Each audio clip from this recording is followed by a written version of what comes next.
Baiklah, Assalamualaikum warahmatullahi wabarakatuh.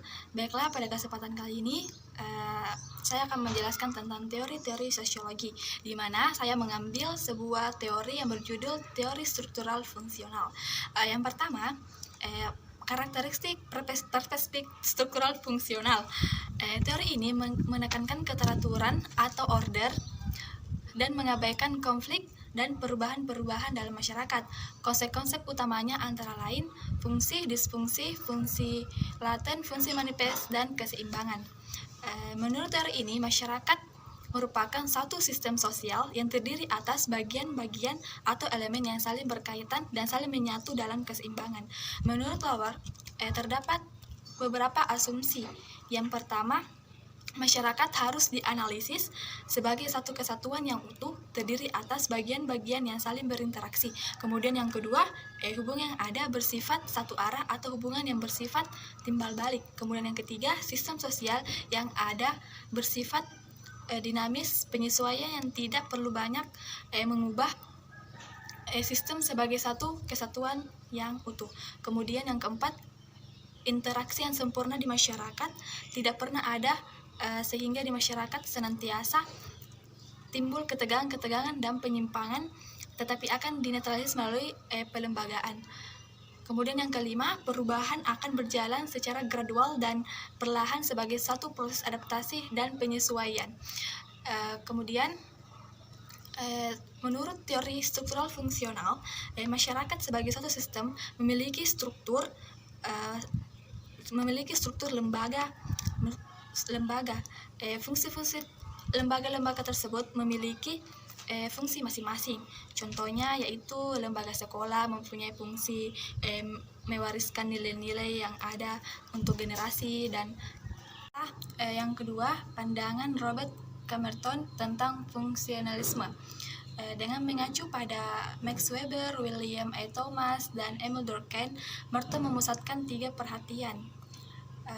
Dia menekankan mempunyai 3 asumsi atau postulat yang terdapat dalam teori fungsional sebagai berikut. Yang pertama, kesatuan fungsional masyarakat merupakan suatu keadaan di mana seluruh bagian dari sistem sosial bekerja dalam suatu tingkat keselarasan atau konsistensi internal yang memadai tanpa menghasilkan konflik yang tidak dapat diatasi atau diatur. Kemudian yang kedua, postulat fungsional universal. Postulat ini menganggap bahwa seluruh bentuk sosial dan kebudayaan yang sudah baku memilih fungsi atau fungsi positif. Kemudian yang ketiga, postulat indispensability, bahwa setiap tipe peradaban memenuhi beberapa fungsi penting, memiliki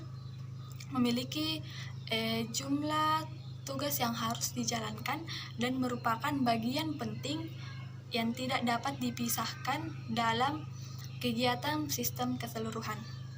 Selanjutnya, pandangan Thalcke-Pearson tentang fungsionalisme. Di dalam menyajikan perkembangan intelektual, Pearson membuat kerangka fase yang terdiri dari yang pertama, version 1, terdiri dari tahap-tahap perkembangan atas teori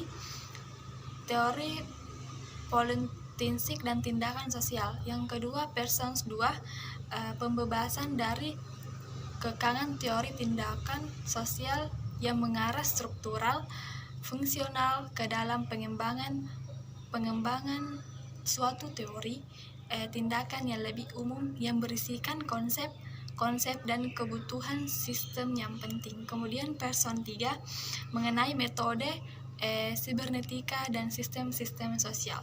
Kemudian kita masuk dalam sistem sosial.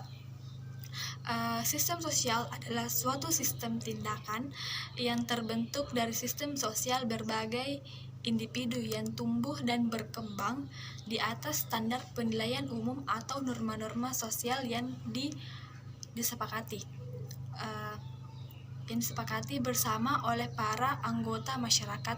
Norma-norma inilah yang membentuk struktur sosial.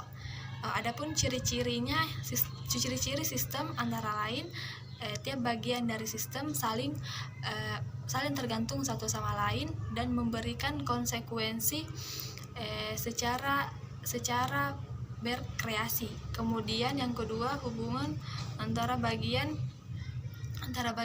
merupakan hubungan seluruh ketergantungan membentuk keteraturan. Kemudian ketiga, keseimbangan tidak terbatas meskipun terjadi keanekaragaman. Kemudian adapun seperangkat asumsi untuk mengatur sistem sosial. Yang pertama, sistem mempunyai properti, aturan, dan saling ketergantungan antar bagian. Yang kedua, sistem cenderung ke arah tata tertib pemeliharaan diri atau keseimbangan. Kemudian yang ketiga, sistem mungkin statis. Yang keempat, sifat dari suatu bagian sistem mempunyai impak pada bentuk bagian lainnya. Kemudian yang kelima, sistem memelihara batasan-batasan dengan lingkungannya. Kemudian keenam, alokasi dan integrasi adalah dua proses fundamental. Kemudian adapun kelemahan teori struktural fungsional ini yaitu yang pertama, anggapan dasar teori struktural fungsional terlalu menekankan pada unsur-unsur normatif dari tingkah laku sosial, khususnya pada proses perseorangan yang diatur secara normatif untuk menjamin terpeliharanya stabilitas sosial. Kemudian yang kedua, anggapan dasar bahwa setiap sosial memiliki kecenderungan untuk mencapai stabilitas atau equilibrium di atas konsensus para anggota masyarakat terhadap nilai-nilai umum tertentu.